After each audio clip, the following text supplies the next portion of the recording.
ડીસામાં બેંકના સિક્યુરિટી ગાર્ડની બંદૂકની ગોળી મહિલાને લાગવાનો જે મામલો હતો, આ ફાયરિંગમાં ઈજાગ્રસ્ત મહિલાનું સારવાર દરમિયાન મોત થઈ ગયું. શકરીબેન ઠાકોરનું ગોળી વાગ્યા બાદ સારવાર દરમિયાન મોત થયું. 27 માર્ચે સર્વોદય કોઓપરેટિવ બેંકના સિક્યુરિટી ગાર્ડની બંદૂકમાંથી ગોળી છૂટીને રિક્ષામાં બેઠેલ મહિલાને વાગી. મહિલા ઈજાગ્રસ્ત થતા તેને વધુ સારવાર માટે અમદાવાદ સિવિલ હોસ્પિટલમાં ખસેડાઈ હતી. સિક્યુરિટી ગાર્ડ જીતેન્દ્ર રાજપૂત સામે માનવવધનો ગુનો નોંધાયો છે. સિક્યુરિટી ગાર્ડ બંદૂક ખભે ચડાવવા જતા અચાનક બંદૂકમાંથી ગોળી છૂટી. પીઠના ભાગે ગોળી વાગતા મહિલા ગંભીર રીતે ઈજાગ્રસ્ત થઈ હતી.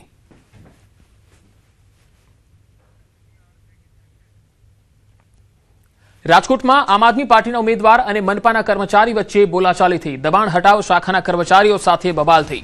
કર્મચારીઓ દ્વારા બોર્ડ હટાવવામાં આવતા માથાકૂટ થઈ. મનપાના કર્મચારીઓને રાહુલ ભુવાએ દલાલ કહ્યા. વોર્ડ નંબર 4ના ઉમેદવાર છે રાહુલ ભુવા. ફરજમાં રૂકાવટ બદલ થઈ શકે છે ફરિયાદ. તો કર્મચારીઓ દ્વારા બોર્ડ હટાવવાનું કહેતા બગડ્યા હતા અને બબાલ થઈ હતી. વોર્ડ નંબર 4ના ઉમેદવાર છે રાહુલ ભુવા. ફરજમાં રૂકાવટ બદલ થઈ શકે છે ફરિયાદ.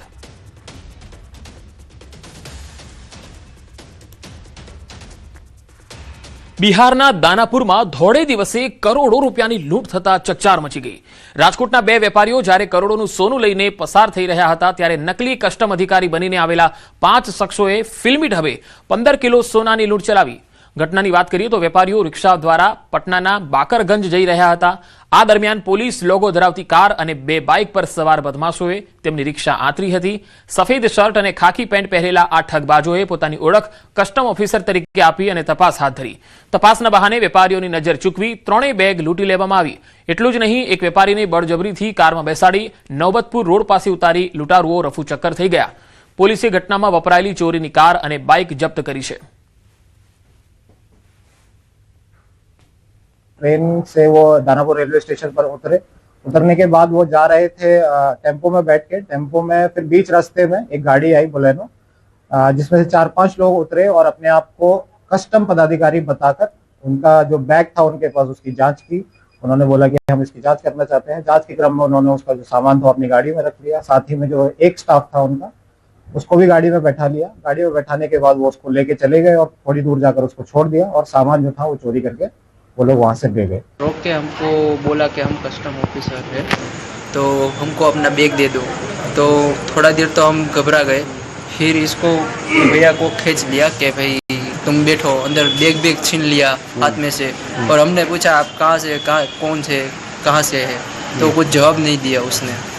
मेरे सेठ जी को फ़ोन किया कि मैं कहाँ पे जाऊँ, तो वो बोले घर पे चले जाओ. फिर घर पे फिर तुरंत दूसरा कॉल आया कि तुम केस कर दो.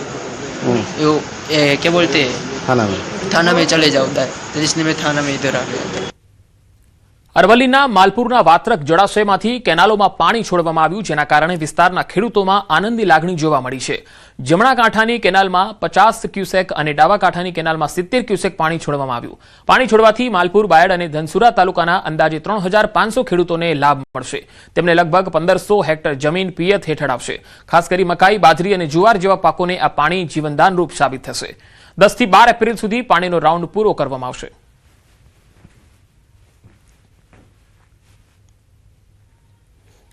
જૂનાગઢના ગીચ કાડિયાવાડ વિસ્તારમાં લક્ષ્મી એપાર્ટમેન્ટના રવેશનો એક ભાગ ધરાશાયી થયો, જેમાં એક મહિલાને ગંભીર ઈજા પહોંચી છે. આ ઘટનાએ મનપાની જર્જરિત ઇમારતો સામેની કાર્યવાહીના દાવાઓની પોલ ખોલી નાખી. બિસ્માર રસ્તાઓને કારણે ઈજાગ્રસ્ત મહિલા સુધી એમ્બ્યુલન્સ પણ પહોંચી શકી ન હતી, જેના કારણે સ્થાનિકોમાં તંત્ર અને ચૂંટાયેલા પ્રતિનિધિઓ સામે ભારે રોષ જોવા મળ્યો.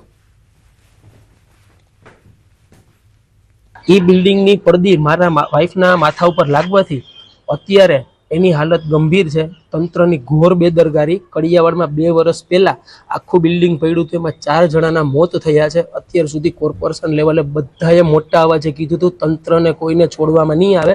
પણ હું તમને કહું છું, કાલથી કડિયાવાડી વેપારી એસોસિએશનના ઉપપ્રમુખ હું પોતે, કાલથી મારી દુકાન બંધ રહેશે. કડિયાવાડના 4 ચોક વચારે હું ઉપવાસ ઉપર બેસું છું.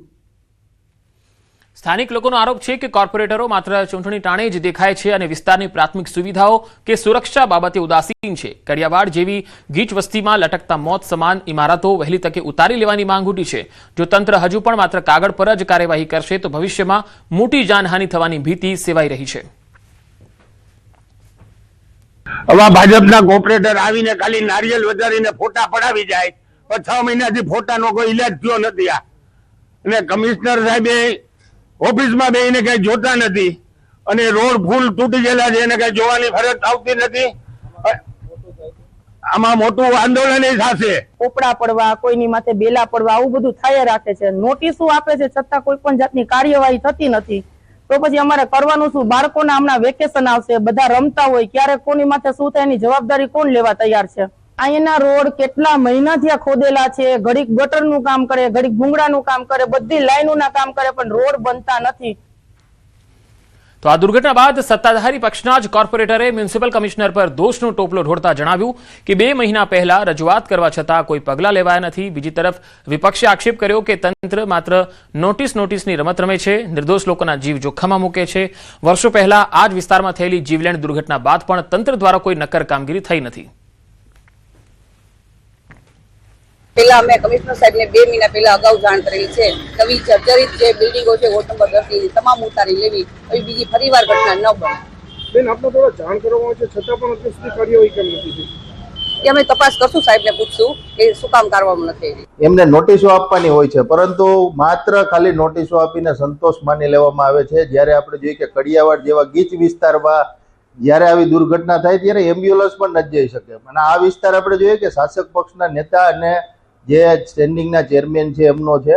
જ્યારે આવડા મોટા 2 અધિકારીઓ જ્યારે ત્યાં એ વોર્ડમાં હોય ત્યારે આ વોર્ડની આવી હાલત આપણે જોઈએ કે આ રસ્તા બાબતેથી માંડીને તમામ બાબતે આપણે જોઈએ કે ખુદ શાસકોના વોર્ડમાં જ આવી ગંભીર ઘટનાઓ થાય છે.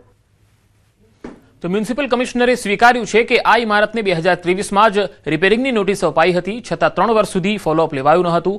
હાલ શહેરમાં 111 મિલકતોની રિપેરિંગ અને 100 થી વધુને ઉતારી લેવાની નોટિસ અપાઈ હોવાનું જણાવાયું છે.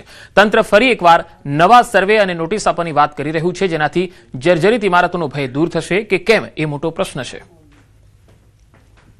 112 રિપેર કરવા લાયક જે બિલ્ડિંગ હોય એને નોટિસ આપેલી છે, જેમાં આનો પણ સમાવેશ થાય છે. અને 111 જે છે એ આપણે હાઉસિંગ બોર્ડના જે જૂના મકાનો છે એને આપણે નોટિસ આપેલી છે. એને પણ મરામત અથવા તો જર્જરિતમાં નોટિસ આપેલી છે. એટલે આ મિલકતને અગાઉ આપણે નોટિસ આપેલી છે, એમાં અત્યારે રહેવાસીઓ રહે છે. અને જ્યારે રિપેર કરવાની નોટિસ આપવામાં આવે એટલે આપણને જ્યારે રિપેર કરીને એ લોકો જણાવતા હોય છે.